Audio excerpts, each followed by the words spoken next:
Hello everyone and আসসালামু আলাইকুম। আশা করি আপনারা সবাই অনেক ভালো আছেন।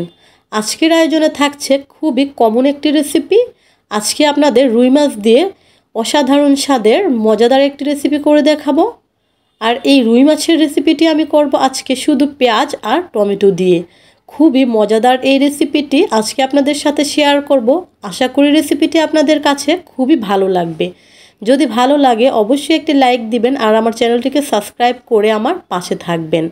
অসম্ভব মজার এই রেসিপিটি খুব সহজেই আর 15 মিনিটের মধ্যেই কিন্তু আপনারা রান্না করে ফেলতে পারবেন। এর জন্য এখানে আমি 6 পিস রুই মাছের টুকরো নিয়েছি। খুব ভালো করে কিন্তু আমি মাছগুলোকে ধুয়ে তারপর পানিটা কিন্তু ঝরিয়ে নিয়েছি। এরপর এখানে আমি পরিমাণ মতো লবণ দিয়ে দিলাম।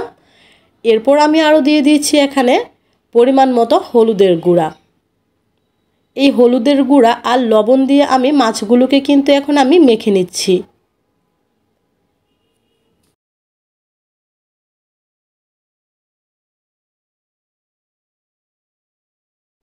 এবার মাছগুলোকে ভেজে নিব। এর জন্য চুলায় একটা ফ্রাই প্যান বসিয়ে পরিমাণ মতো সয়াবিন তেল দিয়ে দিয়েছি। তেলটা যখন গরম হয়ে গিয়েছিল এরপর আমি এক এক করে মাছের পিসগুলোকে কিন্তু গরম তেলে দিয়ে দিচ্ছি।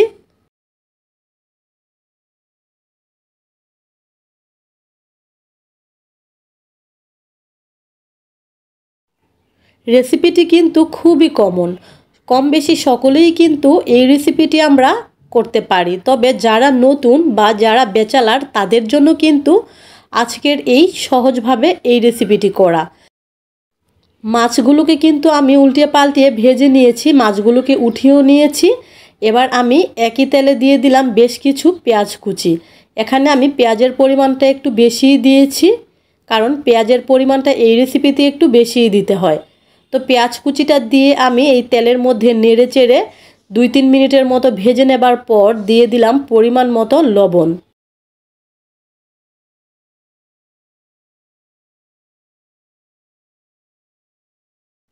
এরপর দিয়ে দিচ্ছি 1 চামচ পরিমাণ আদা বাটা। আরও দিয়ে দিচ্ছি 1 চামচ পরিমাণ জিরা বাটা। আরও দিয়ে দিচ্ছি 1 চামচ পরিমাণ ধনিয়ার গুঁড়া। দিয়ে দিলাম হাফ চামচ পরিমাণ হলুদের গুঁড়া।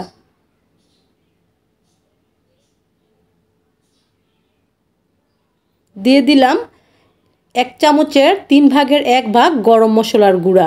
এবার সব কিছু একসাথে মিশিয়ে খুব ভালো করে ভেজে নিব প্রায় 2-3 মিনিটের মতো। দিয়ে দিলাম ছোট একটা তেজপাতা। 5 মিনিটের মতো ভেজে নেবার পর এই পর্যায়ে দিয়ে দিলাম মরিচের গুঁড়া। এখানে আমি 2 চামচ পরিমাণ মরিচের গুঁড়া দিয়েছি। আপনারা চাইলে কম বা বেশি দিতে পারেন। এরপর আবারও ভেজে নিচ্ছি 2-3 মিনিটের মতো। এর মধ্যে কিন্তু আমি 1 চামচের মতো পানি দিয়েছিলাম, কারণ পানিটা দিয়ে ভেজে নিলে মশলাটা কিন্তু পুড়ে যাবার ভয় থাকে না। তো আমি কিন্তু টোটালি ভেজে নিয়েছি 5 থেকে 7 মিনিটের মতো। এই পর্যায়ে কিন্তু আবারও একটু পানি দিয়ে দিচ্ছি। পানিটা দিয়ে আবারও 5 মিনিটের মতো ভেজে নিব। এরপর এখানে দিয়ে দিব টমেটো কুচি। এখানে আমি 2টা টমেটোকে কুচি করে কেটে নিয়েছি, মানে একটা টমেটোকে আমি 6 ফালি করে কেটে নিয়েছি। টমেটোটা দিয়ে আবারও কিন্তু 4-5 মিনিটের মতো টমেটো আর এই পেঁয়াজ সব কিছু একসাথে ভালো করে আবারও ভেজে নিব। এই রেসিপিতে কিন্তু পেঁয়াজ, টমেটো আর সব কিছু মশলাগুলো ভাজাটা যত ভালো হবে রেসিপিটার স্বাদও কিন্তু ততটাই ভালো আসবে। 4-5 মিনিট ভেজে নেবার পর এখন আমি এখানে পানি দিয়ে দিচ্ছি। এখানে আমি 1 কাপ পরিমাণ পানি দিয়ে দিয়েছি। পানিটা দিয়ে নেড়ে চেড়ে দিচ্ছি। এবার আমি এক এক করে দিয়ে দিব ভাজা মাছগুলো। খুবই সহজ কিন্তু এই রেসিপিটি করতে কিন্তু 10 থেকে 15 মিনিট সময় লাগে। তো ঝটপট কিন্তু আমরা এই রেসিপিটি করে খেতে পারি। তো মাছগুলো দিয়ে দেবার পর এবার আমি এটাকে নেড়ে চেড়ে দিচ্ছি।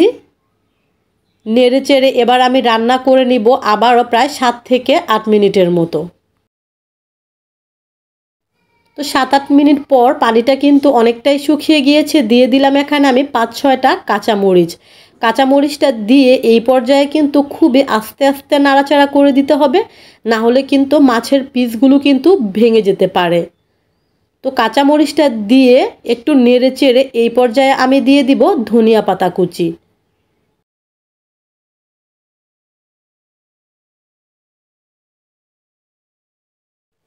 এই পর্যায়ে কিন্তু ধনিয়া পাতাটাও কিন্তু আমি দিয়ে দিয়েছি।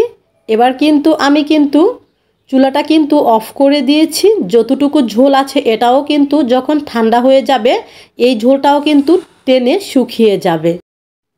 তো দেখতেই পারছেন কতটা সুন্দর হয়েছে, কালারটাও মাশাআল্লাহ সুন্দর হয়েছে, আর খেতে কিন্তু অসাধারণ স্বাদের ছিল।